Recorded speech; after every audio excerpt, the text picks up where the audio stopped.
የኢትዮጵያ ካቶሊካዊት ቤተክርስቲያን ማህበራዊና የልማት ኮሚሽን ድጋፍ በግጭት ተፈናቅለው በደብረ ብርሃን ከተማ በመጠለያ ለሚገኙ ወገኖች ሰብአዊ ድጋፍ አደረገች። በኢትዮጵያ ካቶሊካዊት ቤተክርስቲያን የአዲስ አበባ ሀገረ ስብከት የልማት ቢሮ ለወለጋና ለምዕራብ ሸዋ ተፈናቃዮች ሐምሌ 23 ቀን 2018 ዓ.ም እርዳታ አደረገ።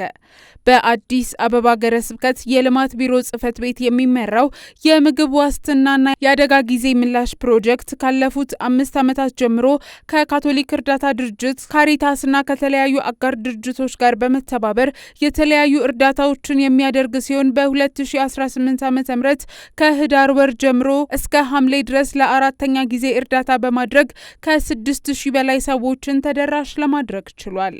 በደብረ ብርሃን ከተማ ወይንሸት፣ ባቄሎና ቻይና ካምፕ በተባሉ የተፈናቃዮች ማረፊያ ቦታዎች ከ25000 በላይ ተፈናቃዮች ይገኛሉ።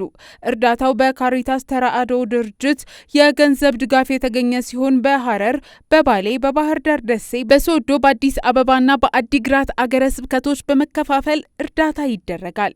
ሐምሌ 23 ቀን 2018 ዓ.ም በደብረ ብርሃን ከተማ በወይንሸትና በባቄሎ የተፈናቃዮች ካምፕ ለ2400 የስደት ተፈናቃዮች 360 ኩንታል የስንዴ ዱቄት፣ 48 ኩንታል አተር ክክና 2400 ሊትር የምግብ ዘይት እንዲሁም 200 ለሚሆኑ ህጻናትና እናቶች 30 ኩንታል የፋፋ አልሚ ዱቄት እርዳታ ተደርጓል። በደብረ ብርሃን በወይንሸት የስደተኞች መጠለያ ከ1500 በላይ ለሚሆኑ ተፈናቃዮች የሰብአዊ እርዳታ ድጋፍ ተደርጓል።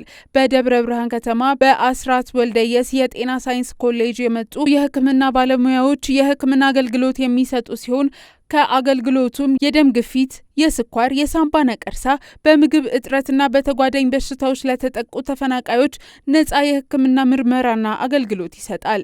በወይንሸት የሚገኙ ከ450 በላይ የሚሆኑ ህጻናት የምገባ የመዋያና የትምህርት አገልግሎትን ያገኛሉ። በአዲስ አበባ ሀገረ ስብከት ጽሕፈት ቤት የካቶሊክ ካሪታስ ኢትዮጵያ የምግብ ዋስትናና የአደጋ ጊዜ ምላሽ ፕሮግራም አስተባባሪ አቶ አክሊለ ንጋቱ ስለ እርዳታው ሂደትና ዓላማ እንዲህ ተናግረዋል።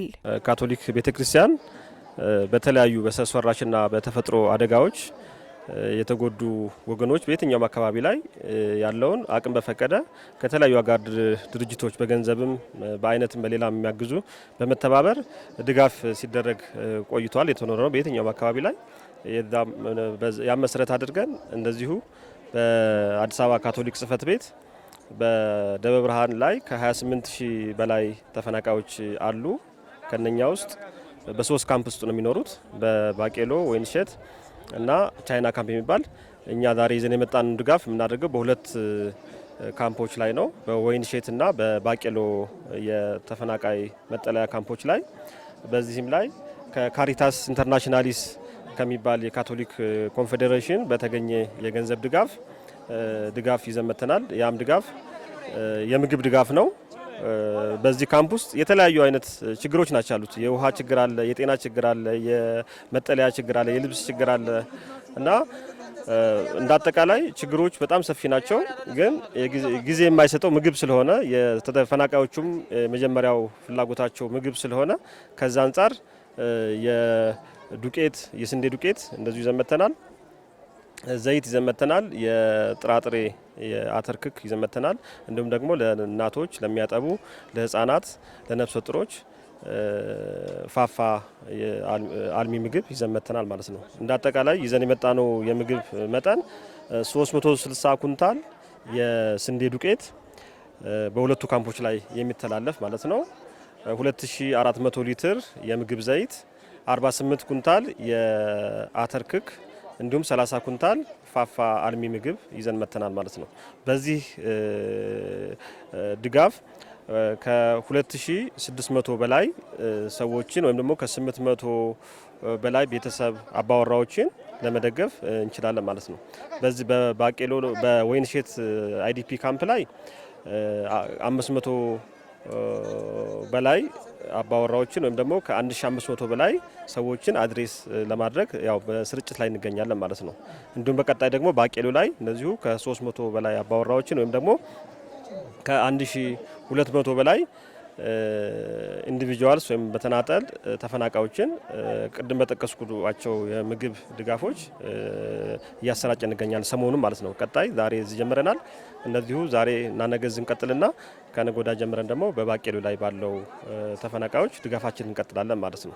በእለቱም የተለያዩ የመንግስት የስራ ኃላፊዎች፣ የደብረ ብርሃን የገንዘብ ጽህፈት ቤት አስተዳደር፣ የትምህርትና የህፃናት ቢሮ፣ የከንቲባ ጽህፈት ቤትና የወረዳ ተወካዮች፣ በኢትዮጵያ ካቶሊካዊት ቤተክርስቲያን የመንዲዳ ገዳመ ሲታውያን አባቶች፣ የዲቫይን ፕሮቪደንስ እህቶችና የተፈናቃይ ተወካዮች ተገኝተዋል። እርዳታው 13.8 ሚሊዮን ብር የገንዘብ ፍጆታ ያለው ሲሆን በመንዲዳ የገዳመ ሲታውያን ካህን ክቡር አባ ደርቤ ሲሙ ካቶሊካዊት ቤተክርስቲያን በተለያዩ የእርዳታ ስራዎች እየተንቀሳቀሰች ትገኛለች። ዛሬ እዚህ እርዳታ የሚደረግላቸው ተፈናቃይ ወገኖቻችን በአንድ ወቅት የራሳቸው መልካም ህይወት የነበራቸውና የንብረት ባለቤቶች የነበሩ ቢሆኑም ጊዜ በፈጠረው መጥፎ አጋጣሚ እዚህ የተፈናቃይ ተረጂዎች ሆነዋል። እኛም እዚህ ከሚሰጣችሁ እርዳታዎች በተጨማሪ የችግራችሁ ተካፋዮች መሆናችንን ልንገልጽላችሁ እንወዳለን በማለት መልእክታቸውን አስተላልፈዋል። በእለቱም በደብረ ብርሃን ከተማ አስተዳደር የገንዘብ መምሪያ የሲቪል ማህበረሰብ ድርጅቶች አስተባባሪ አቶ ደመቀ ወልደ ትንሳኤ በበኩላቸው ካቶሊካዊት ቤተክርስቲያን ተከታታይ ድጋፎችን በማድረግ ትታወቃለች። ይህ ደግሞ ለእኛ ትልቅ እፎይታ ነው። ሁላችንም በመደጋገፍ በመቆም እናቶችን፣ አረጋውያንን፣ አካል ጉዳተኞችን፣ ነፍሰ ጡሮችንና ህጻናትን ልናግዝና ልንረዳ ይገባል በማለት ተናግረዋል። በእለቱም አግኝተን ያነጋገርናቸው የተፈናቃይ ተወካይና አስተባባሪዎች እንዲህ ሲሉ የማስተባበር ሂደቱንና ምስጋናቸውን ገልጸዋል። ከአሁን በፊት ዱቄት፣ ዘይት፣ አተር በዚሁ መልክ ሰጥቷል። ከቁሳቁስም ባሻገር ቁሳቁስም ሰጥቷል። ለሶስተኛ ጊዜ ደግሞ ሸራና ገመድ ብርድ ልብሶችንም ሰጥቷል። ለአዲሶች አዲስ እንደመጡ ነው ተደራሽ ሆኗል። መኝታ በሌለበት ሰዓት ላይ ነው የመጣው። ያ ሰዓት መቼም የማይረሳ ሰዓት ነው። ጥሩ ሰዓት ላይ ነው። ከዛም ወዲህ ደግሞ ዱቄትና ፋፋ፣ ዘይት፣ አተር ሲመጡ በዱቄትና በዘይትና በአተር ተጨማሪ ለመጫቶች በተጨማሪነት ፋፋውን አልሚ ምግቡን በልየታ ታይተው የነሱን የህፃናቶችንም ጥሩ አመጋገብ ስራ የሰራልን ድርጅት ነው። ዛሬም እንደምታዩት ደግሞ ይሄው ዛሬም አይናቸውም እያየ ነው፣ ማየት ማመን ነው። ዛሬ ደግሞ የመጡበት በሚገርምሽ ነገር እዚህ ግቢ ላይ ረሻን ከገባ ሰንብቷል። ከ2 ወር በላይ ሆኗል። ብዙ ሰው ተርቧል። ብዙ ባሊ ተሰቅለዋል። እርስ በርስ ዱቄት እየለመንን በምንሰጥበት ሰዓት ላይ ነው የደረሱት። የዛሬው ደግሞ በጣም የህይወት አድን ስራ ነው።